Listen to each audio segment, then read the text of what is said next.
Welcome to Battle Breakdown by How It's Played, the series that examines famous scenes from movies and television through the lens of a role-playing game and illustrates how those events might play out at the game table. In this edition, we'll be looking at a scene from 1981's Indiana Jones and the Raiders of the Lost Ark as if it was an encounter in Pathfinder 2nd Edition. The previous video in this series detailed Indy's journey into a tomb to steal a religious idol, and now in this second part, we'll examine his exit from the tomb.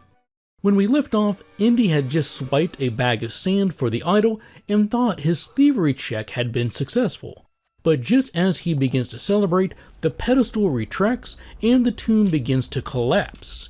Now, GM Spielberg decides to use Pathfinder's chase mechanics to play out Indy's retreat. The rules for chases may be found on page 156 of the Game Mastery Guide. Although chases are usually envisioned as the players chasing after an enemy or vice versa, Indy's escape from the tomb still meets the criteria for a chase since he is essentially in a race against the clock.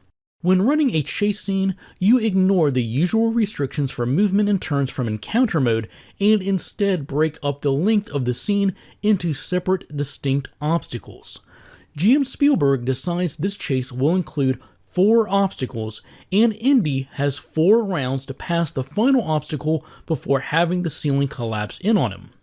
Although not necessary, GM Spielberg likes to track his chase scenes using index cards, 1 card per obstacle. He lays them face down on the game table so Indy can track how much further he has to go to complete the chase. He flips over the first card and places Indy's miniature on it. The card says Spitting Dart Traps and offers 2 means of overcoming the obstacle. The first is DC 24 Acrobatics to weave between the dart traps, and the second is DC 21 Reflex Save to charge out of the room. GM Spielberg also reminds Indy that although each obstacle presents 2 means of success, he is always free to do something else. The items listed on the cards are the most obvious means to defeat the obstacles, but inventive players may come up with a different solution. With the tomb collapsing around him, Indy decides to haul ass and rush out of the room. This causes several of the dart traps to fire, and Indy must roll a reflex save versus DC 21. He has a reflex bonus of plus 11. He rolls a 12 on the die for a total of 23 and is able to flee out of the chamber. Next, GM Spielberg moves Indy's miniature to the second index card. He tells Indy, "You return to the near bottomless pit only to find Satopo standing on the other side." He holds your whip in his hands and says, "Throw me the idol." "No time to argue. Throw me the idol. I throw you the whip." As we learned in the previous video, the whip is a great asset in crossing the pit, and Indy doesn't have time to argue, so he tosses the idol over. GM Spielberg now flips over the second card of the chase scene. It has 2 options. Convince Satopo allows the use of diplomacy or intimidation to convince him to throw the whip, which would allow Indy to then automatically swing across the pit. And the second option for defeating this obstacle is jump for it, Athletics DC 20. Indy's player thinks he has a better shot of convincing his friend Satopo to throw over the whip, so he rolls a diplomacy check, 1d20 plus his diplomacy bonus of plus 8 for a total of 16, and fails. "Give me the whip!" "Adios, señor." With no other option left, Indy is forced to try and make the jump without the whip. He rolls 1d20 plus his athletics bonus of plus 9 for a total of 19 and fails again. But just before falling to certain death, GM Spielberg allows Indy to spend his reaction on Grab an Edge. This is a basic action with the trigger, you fall from or past an edge or handhold. GM Spielberg reasons that Indy only failed by 1, which means he must be close enough to the other side to make an attempt. Indy rolls 1d20 plus his reflex save bonus of plus 11 for a total of 20. The DC of this check is equal to the climb DC to climb up the wall and ledge, which GM Spielberg sets as 18, halfway between trained and expert difficulties. So Indy is able to catch himself on the ledge and grabs a nearby root to pull himself to safety.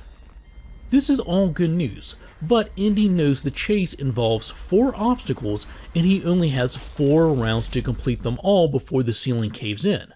But it's already taken him 3 rounds to complete the first 2 obstacles due to his failure on the diplomacy check, leaving him only 1 round to complete the remaining 2 obstacles. Fortunately, Indy is about to run into some good luck. GM Spielberg moves Indy's token to the 3rd card and flips it over. It says Spear Trap. Option 1, dodge it, reflex save DC 19, and option 2, disable it, thievery check DC 18. But before Indy's player makes a decision, GM Spielberg reveals that this trap has already been sprung and impaled Santapo. Since it's already fired, Indy does not need to overcome it and can safely move past it. This brings him to the entrance of the temple. He's home free except for 1 remaining obstacle card on the table. GM Spielberg flips it over to reveal the rolling boulder. Option 1, run for it, athletics DC 21, or option 2, find another way, perception DC 24. Indy decides to bolt for the exit, rolls 1d20 plus his athletics bonus of +9 for a total of 23, allowing him to outrun the boulder and complete the chase scene before the tomb collapses in on him.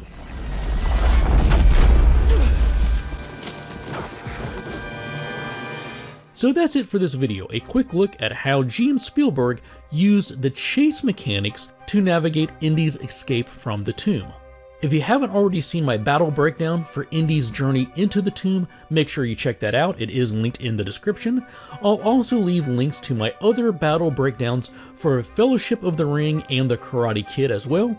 And as always, I want to take a quick moment to thank everyone out there who supports me by subscribing to the channel, clicking the like button, buying a super thanks, subscribing to the Patreon, sharing these videos with your friends. I greatly appreciate everything you folks do in the community to support me.